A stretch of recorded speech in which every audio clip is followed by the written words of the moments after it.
आज आपण dual nature of radiation and matter या धड्यावरची काही एक्झाम्पल्स बघणार आहोत. ह्या धड्यामध्ये काही सूत्र आली, त्या सूत्रावर आधारित एक्झाम्पल विचारले जातात बोर्डाच्या परीक्षेमध्ये. आता मी एक एक्झाम्पल ह्यावरती लिहिलेलं आहे. Calculate the energies of photons corresponding to ultraviolet light and red light given that their wavelengths are 3000 angstrom and 7000 angstrom. म्हणजे सोपं गणित आहे तसं.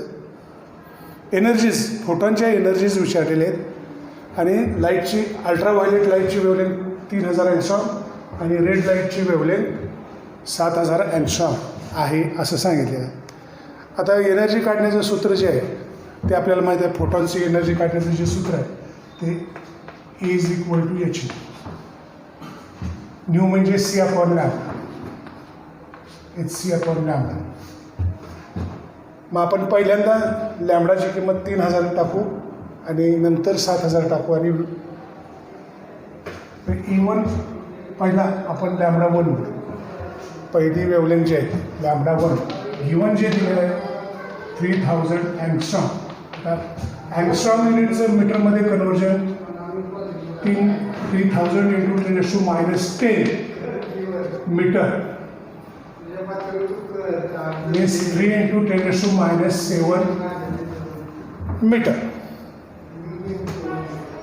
हे करणं गरजेचं आहे. एच प्लँक्स कॉन्स्टंट आहे, C velocity of electromagnetic radiation आहे.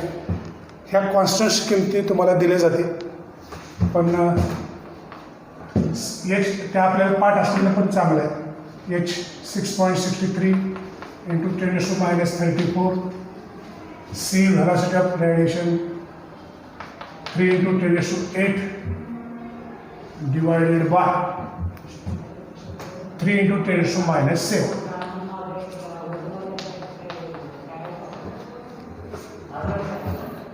आता याच्यामध्ये बघा 3 कॅन्सल होईल.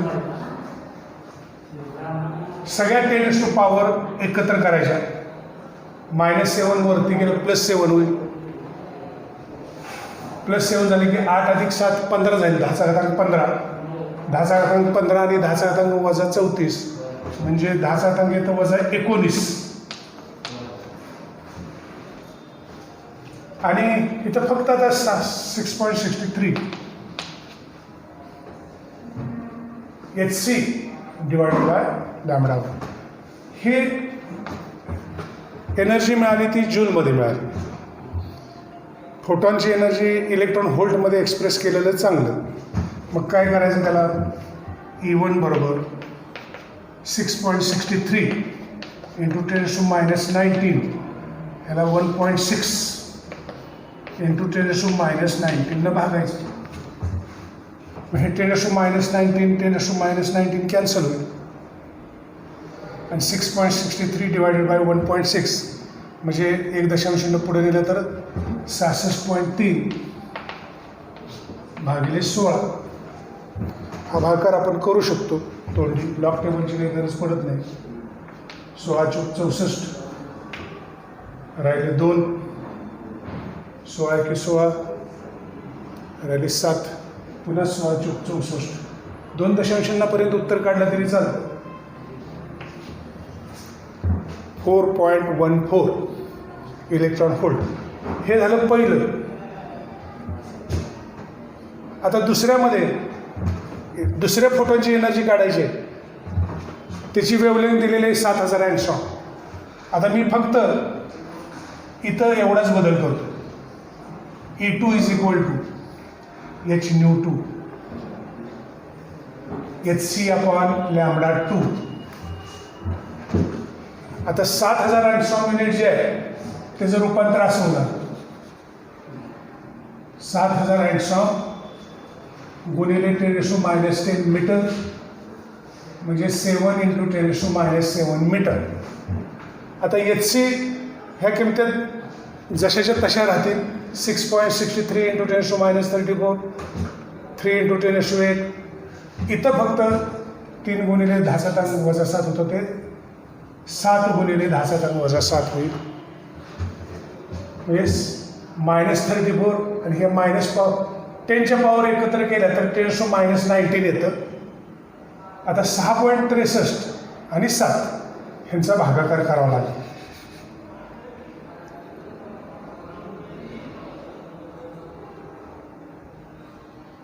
सॉरी, हे 3 कॅन्सल होणार नाही. हे 3 6.63 गुणिले 3 भागिले 7 म्हणजे तेव्हा 6.63 गुणिले 3 हे हा गुणाकार 19.89 येतो भागिले 7 गुणिले 10⁻⁹. आणि 7नं जर भागलं बघा, 7 दुनी 14 राहिले 5 58 म्हणजे 7 × 8 = 56 राहिले 2 7 × 28 2.84 गुणिले 10⁻⁹. हे झालं जूलमध्ये. Joule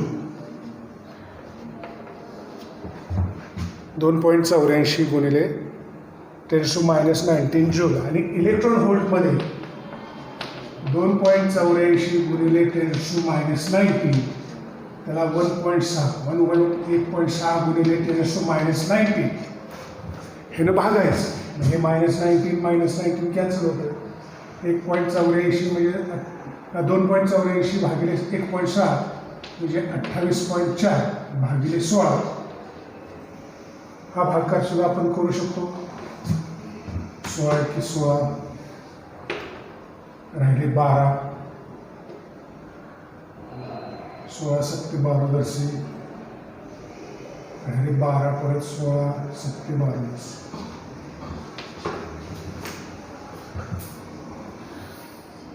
1.77 electron volt. तर अशा तऱ्हेनं आपण दोन्ही फोटॉनची एनर्जी काढलेले सोपं गणित होतं. आता आपण दुसरं एक्झाम्पल बघू. दुसरं example, an electron is accelerated through a potential difference of 50 volt. Find its de Broglie wavelength.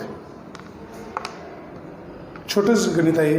आता मागच्याच तासाला आपण de Broglie wavelength काढण्याचं सूत्र बघितलेलं आहे हायपोथेसिसमध्ये, आणि ते एकदम सिम्पल सूत्र आहे. लॅम्बडा = म्हणजे अँगस्ट्रॉम युनिटमध्ये असेल तर 12.28 डिवायडेड बाय √v. हे अँगस्ट्रॉम 12.28 भागिले √v. √v म्हणजे पोटेन्शियल डिफरन्स. आणि इथं सिम्पल 50 किंमत दिलेली आहे. व्हीची किंमत 50. एक्झाम्पल तुम्हाला जर विचारलं तर तिथे 100 असू शकतं, 120 असू शकतं, 70 असू शकतं. वेगवेगळ्या पोटेन्शियल डिफरन्सला आपण वेवलेंथ डिटरमाइन करू शकतो. साधं सुद्धा आहे. 12.28 डिवायडेड बाय √v. व्ही इथं पोटेन्शियल डिफरन्स या अर्थाने 12.28 भागिले √50. आता 50चं वर्गमूळ जे आहे ते 49च्या जवळ संख्या आहे, म्हणजे 7 12.28 7. लॉग टेबलमध्ये तुम्ही डायरेक्ट स्क्वेअर रूट पाहू शकता. हा भागाकार मात्र आता तुम्हाला लॉग टेबलनं सोडवावं लागेल. हे तोंडी करता येण्यासारखं नाही. 12.28 भागिले 7.07 म्हणजे तुम्हाला ह्याचा लॉग बघावा लागेल. 12.28चा 7.07चा लॉग बघावा लागेल. ह्या 2 लॉगची वजाबाकी करावं लागेल, कारण भागाकार आहे. लॉगची वजाबाकी करणार आपण, आणि जी संख्या मिळेल त्याचा अँटीलॉग बघावं लागेल. तर हे केल्यानंतर 12.28 भागिले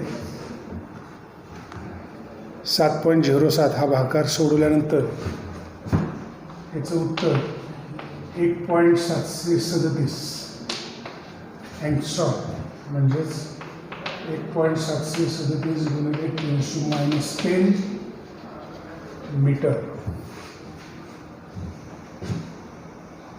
हे ह्या एक्झाम्पलचे इलेक्ट्रॉनची डी ब्रॉग्ली वेव्हलेंथ. जर तो इलेक्ट्रॉन 50 व्होल्टनं जर ॲसिलरेट केला तर त्याची डी ब्रॉगली वेव्हलेंथ ही इतकी असेल. Example number 3. What will be the energy of each photon in a monochromatic light of frequency 5 × 10⁻14 Hz. हे पहिलं एक्झाम्पल सारखंच आहे. मगाशी एक वेव्हलेंथ दिली होती, आता इथं डायरेक्ट फ्रिक्वेन्सी दिलेली आहे. ही छोटी एक्झाम्पल्स आहेत, 2 मार्काला जास्त विचारली जाऊ शकतात. तर E = hν. हे सूत्र सरळ सरळ वापरायचं. ह्या सूत्राने तुम्हाला पहिल्यांदा एनर्जी मिळेल ती जूलमध्ये मिळेल, नंतर त्याचं इलेक्ट्रॉन व्होल्टमध्ये रूपांतर करायचं. याची किंमत 6.63 × 10⁻34 हा कॉन्स्टंट आहे. सर्व गणितामध्ये याची किंमत हीच राहील. फ्रिक्वेन्सी 5 × 10⁻14 हे दिलेले. 5 डायरेक्ट 6.63ला गुणलं तर 33.15 येतं ते, आणि -34 + 14 म्हणजे 10 येतो -20. म्हणजे हे आपण 3.315 गुणिले 10 - 19 जूल. 10 - 19 मध्ये एक्सप्रेस का करायची? कारण ज्यावेळी आपण इलेक्ट्रॉन व्होल्टमध्ये ही एनर्जी काढणार त्यावेळी 1.6 गुणिले 10 - 19 त्याला भागावं लागतं. मग आता जूलमध्ये ही एनर्जी 3.315 गुणिले 10 - 19 भागिले 1.6 गुणिले 10 - 19. मग हे 10 - 19 10 - 19 दोन्ही कॅन्सल होतं. मग हा भागाकार फक्त राहतो. याचे 1.0 पुढे सरकवा, याचे 1.0 पुढे सरकवा. 33.15 भागिले 16 म्हणजे लॉग टेबल वापरावं लागत नाही. असं केल्यामुळे 16चा पाढा आपल्याला येतो, आणि हा भागाकार केला की ह्याचं उत्तर 16 × 2 = 32 राहिला 1 म्हणजे 11ला भाग जात नाही. 0 15 म्हणजे 16 × 7 = 22. हे आपण लॉग टेबल, शक्यतो लॉग टेबल अगदी गरज असेल तरच वापरायचं. तोंडी जर करता येत असेल तर 2. ह्याचं उत्तर इलेक्ट्रॉन व्होल्टमध्ये इतकं झालं आणि जूलमध्ये इतकं झालं. हे झालं तिसरं एक्झाम्पल. आता जे एक्झाम्पल आपण बघतोय चौथं, ते थोडं वेगळं, छोटंच आहे एक्झाम्पल, उत्तर पण जरा समजून घ्यावं लागेल व्यवस्थित. Observations from an experiment on photoelectric effect for stopping potential by varying the incident frequency were plotted. म्हणजे स्टॉपिंग पोटेन्शियल आणि फ्रिक्वेन्सी ह्यांचे ग्राफ काढले आणि त्या ग्राफचा स्लोप काढला. The slope of linear curve was found to be approximately 4.1 × 10⁻15 volt second. Find the value of Planck's constant. आता आइन्स्टाईन्सचं इक्वेशन जे आहे बघा, आइन्स्टाईन्सचं इक्वेशन हे कायनेटिक एनर्जी बरोबर hν - φ0 हे आपण बघितलेलं आहे. आणि कायनेटिक एनर्जी ही इलेक्ट्रॉनची कायनेटिक एनर्जी eV0 = hν - φ0. आणि ह्याच्यावरून आपण स्टॉपिंग पोटेन्शियलचं एक्सप्रेशन सुद्धा लिहिलेलं होतं. V0 = h/e. आता हे E इकडे येईल, h/e × ν - φ0/e.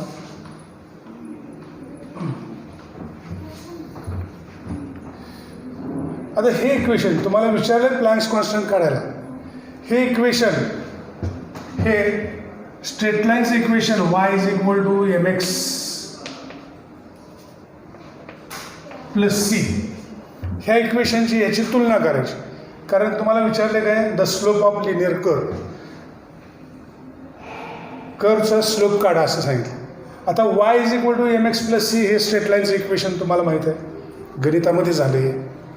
आणि आपल्याला v0 is equal to h/e nu हा x आहे आणि हा φ0/e हा c आहे, कॉन्स्टंट आहे. म्हणजे ह्याच्यावरून तुम्हाला y ची किंमत v0 आहे. मग ह्याच्यावरून तुम्हाला स्लोप m ची किंमत ही h/e आहे, हे एवढं लक्षात येतं. मग slope m is equal to slope is equal to m is equal to h/e. जर ह्या दोन इक्वेशनची तुलना केली तर स्लोपची किंमत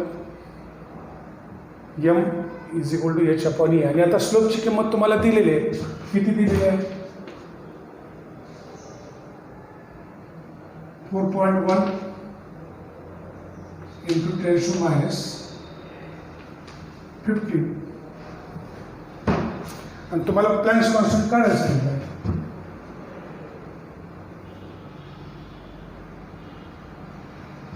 h is equal to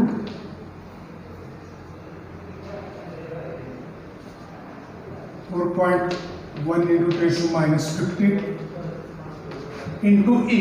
आता इलेक्ट्रॉनचा चार्ज किती आहे?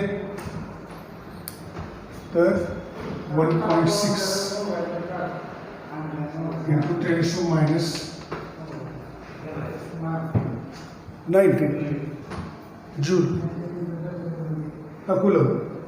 1.6 into 10 to minus 19 कूलम हा इलेक्ट्रॉनचा चार्ज. मग ह्यांचा फक्त गुणाकार करायचा. 10 वजा 15 आणि 10 वजा 19 हे म्हणजे झालं 10 वजा 34. आणि 4.1 गुणिले 1.7 दशांश नाही असं समजून 41 गुणिले 16 करूया आपण सर. 16 याचा 1 आला, 16 चोक 64 आणि 1 65 दशांश 1 आणि इथे 2 म्हणजे 1 2.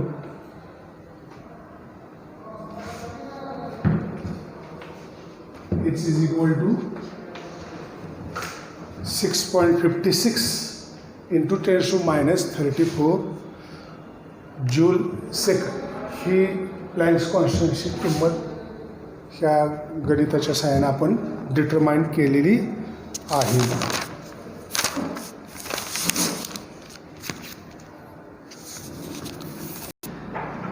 आत्तापर्यंत आपण जी 4 एक्झाम्पल बघितली ते 2 मार्काला छोटे एक्झाम्पल्स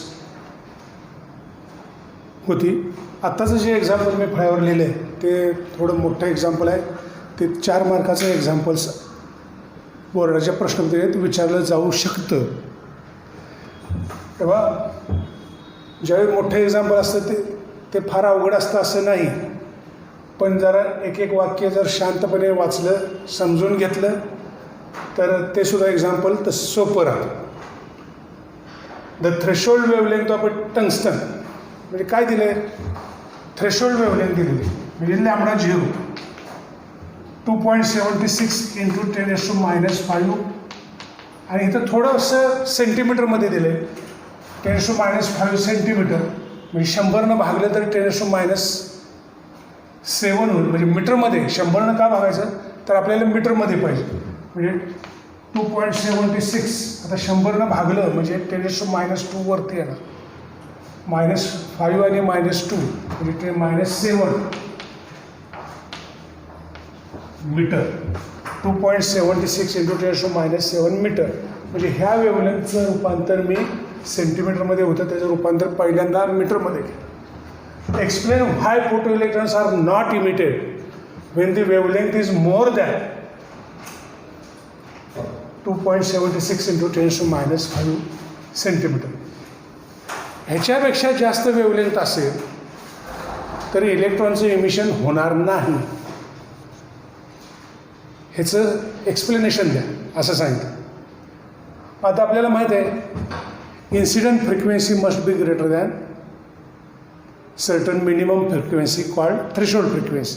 मग आपण वेवलेंथ दिलेले आहे तर थ्रेशोल्ड म्हणजे थ्रेशोल्ड वेवलेंथ दिलेले आहे, थ्रेशोल्ड फ्रिक्वेन्सी काढू. थ्रेशोल्ड फ्रिक्वेन्सी काढण्याचं सूत्र आता आपल्याला velocity C is equal to nu lambda. हे साधं सूत्र माहिती आहे, C is equal to nu lambda. मग आपण lambda is equal to C upon nu. आता ही लॅम्बडा जी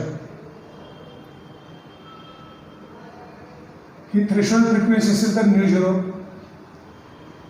थ्रेशोल्ड वेव्हलेंथ असेल तर लॅम्बडा झिरो. आपल्याला थ्रेशोल्ड फ्रिक्वेन्सी काढायची. Threshold frequency nu zero is equal to C upon lambda zero. C upon lambda zero. आता C constant आहे 3 × 10⁸ आणि lambda झिरोची किंमत दिलेली आहे 2.76 × 10⁻⁷ मीटर. हे -7 वरती गेलं तर +7 होणार. 10⁸ 10⁷ म्हणजे 10⁻15 आणि 3/2.76 हा भागाकार मात्र तुम्हाला लॉग टेबलनं सोडावा लागेल. मागाशी सांगितल्याप्रमाणे 3चा लॉग बघायचा, 2.76चा लॉग बघायचा, 2 लॉगची भागाकार असल्यामुळं वजाबाकी करायची आणि येणाऱ्याचा अँटीलॉग बघायचा. तर त्याचं उत्तर आहे 1.087.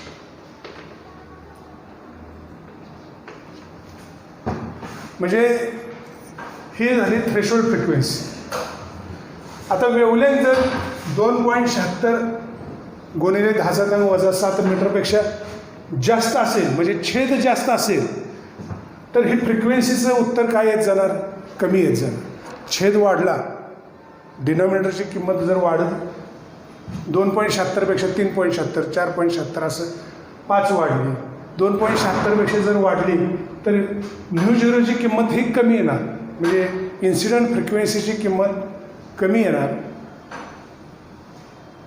म्हणजे जर फ्रिक्वेन्सी वेव्हलेंथ जर 2.76 × 10⁻⁵ सेंटीमीटरपेक्षा वेव्हलेंथ वाढली तर फ्रिक्वेन्सीची किंमत कमी येते. फ्रिक्वेन्सीची म्हणजे इन्सिडंट फ्रिक्वेन्सी बिकम्स लेस दॅन थ्रेशोल्ड फ्रिक्वेन्सी. आणि इन्सिडंट फ्रिक्वेन्सी जर लेस दॅन थ्रेशोल्ड फ्रिक्वेन्सी असेल तर फोटो इलेक्ट्रिक इमिशन होत नाही. म्हणून 2.76 गुणिले 10⁻⁵ सेंटीमीटर वेव्हलेंथपेक्षा जास्त वेव्हलेंथ असेल तर फोटो इलेक्ट्रिक इमिशन होणार नाही. दुसरा भाग त्यांनी असा विचारला या एक्झाम्पलमध्ये, what will be the maximum kinetic energy of electrons. What will be the maximum kinetic energy of electrons ejected in each case of the following cases if ultraviolet radiation of wavelength lambda is equal to 1.80 × 10⁻⁵ centimetre.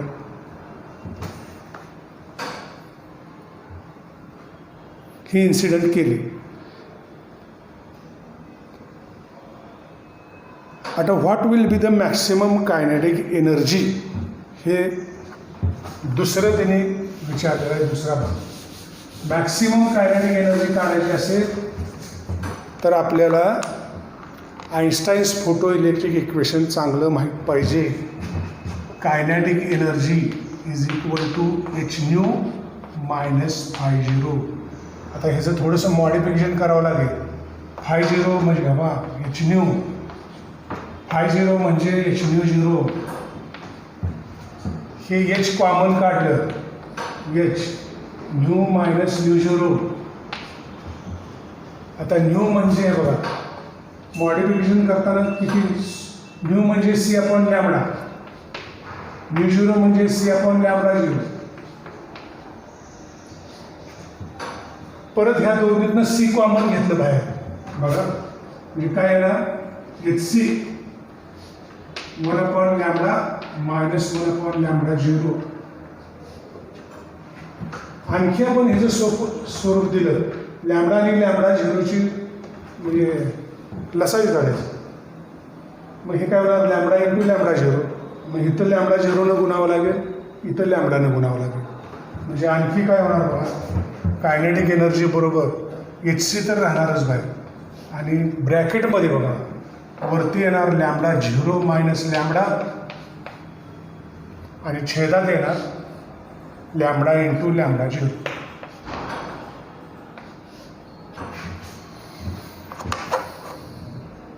आता HC मगाशी बोलल्याप्रमाणे H Planck's constant आहे, त्याची किंमत ठरलेली आहे 6.63 गुणिले 10⁻34. 6.63 गुणिले 10⁻34.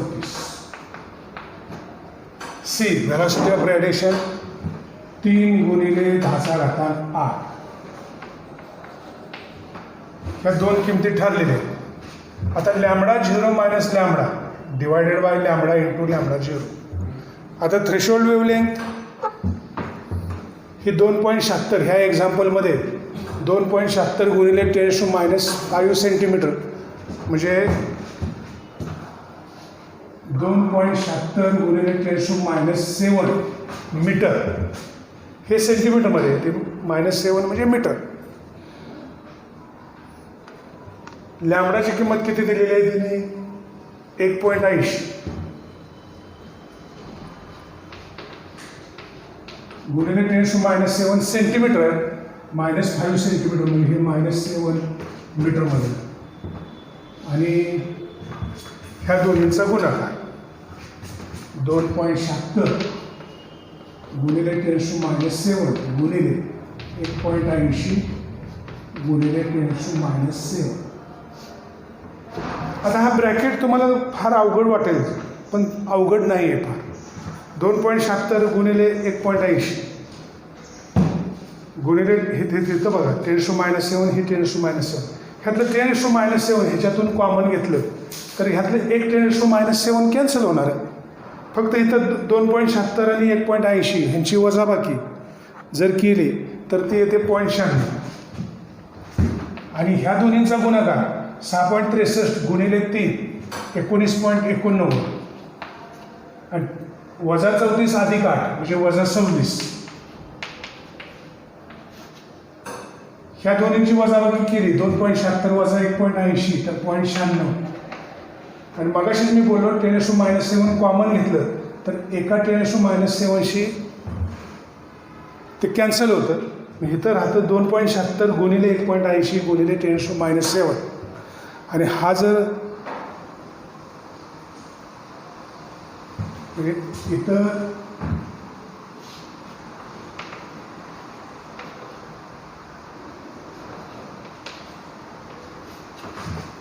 2.76 गुणिले 1.8 गुणिले 10⁻⁷. आता हे -7 वरती आलं +7 होणार म्हणजे वजा 26 + 7 म्हणजे वजा 19. आपल्याला वजा 19 पाहिजेच. 19.89 गुणिले 0.96 भागिले 2.76 गुणिले 1.8. ह्याला पर्याय नाही आता लॉग टेबल वापरण्याशिवाय. 19.89 गुणिले 0.96 हे सोडवताना 19.89चा लॉग बघा 0.96चा लॉग बघा, ह्या दोन लॉगची बेरीज करा. 2.76 1.8 ह्या दोन लॉगची बेरीज करा आणि वरच्या लॉगच्या बेरजेतून खालच्या लॉगची बेरीज काय केली पाहिजे, भागाकार असल्यामुळे वजाबाकी केली पाहिजे. आता हे फक्त मी तुम्हाला डायरेक्ट उत्तर सांगतो. आता हे तुम्हाला मी सांगितले 10⁻⁷ वरती गेले +7 म्हणजे इथं राहिलं 10⁻⁹. आणि हे जे राहतं 19.89 गुणिले 0.96 भागिले 2.76 गुणिले 1.8 ह्याचं उत्तर जे आहे ते 19.09. सॉरी हे वरचं सांगतो ना. 19.89 गुणिले 0.96 हा 19.09 आणि 2.76 गुणिले 1.8 हा गुणाकार जो आहे तो 7.949. आणि ह्या दोन्हींचा भागाकार सोडवला तर 7 दुनी 14 म्हणजे साधारणतः 8 दुनी 16 2 पॉईंट असं काहीतरी उत्तर मिळतं तुम्हाला. हे इलेक्ट्रॉन व्होल्टमध्ये मिळेल आणि ह्याचं रूपांतर हे उत्तर तुम्हाला जूलमध्ये मिळेल आणि ह्याचं रूपांतर तुम्हाला इलेक्ट्रॉन व्होल्टमध्ये करताना परत ह्याला 1.6 गुणिले 10⁻⁹ ह्याने भागावं लागेल आणि हे भागल्यानंतर तुम्हाला फायनल उत्तर हे 2.401 इलेक्ट्रॉन व्होल्ट असं तुम्हाला उत्तर मिळेल. तर अशा तऱ्हेनं आणि हे दुसरा भाग झाला. आता फ्रिक्वेन्सी दिलेली आहे. Frequency kinetic energy is equal to hν minus φ0 हे आपल्याला इक्वेशन माहिती आहे. एचची किंमत कॉन्स्टंट आहे. φ0 जो आत्ता आलेला आहे तुमचा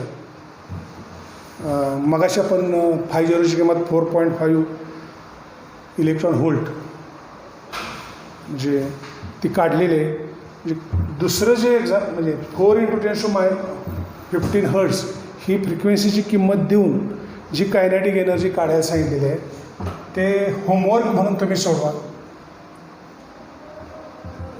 आईन्स्टाईनचं फोटो इलेक्ट्रिक इक्वेशन वापरून ते सोडवायचं आहे आणि त्याचं उत्तर मला तुम्ही सांगा किंवा शंका असेल तर तुम्ही मला विचारू शकता. अशा तऱ्हेनं फोटो इलेक्ट्रिक इफेक्ट ह्या धड्यावरची एक्झाम्पल्स तुम्हाला तयारी करायची आहे. आपला हा धडा आता थेअरी आणि एक्झाम्पल ह्या दोन्ही दृष्टीनं संपलेला आहे.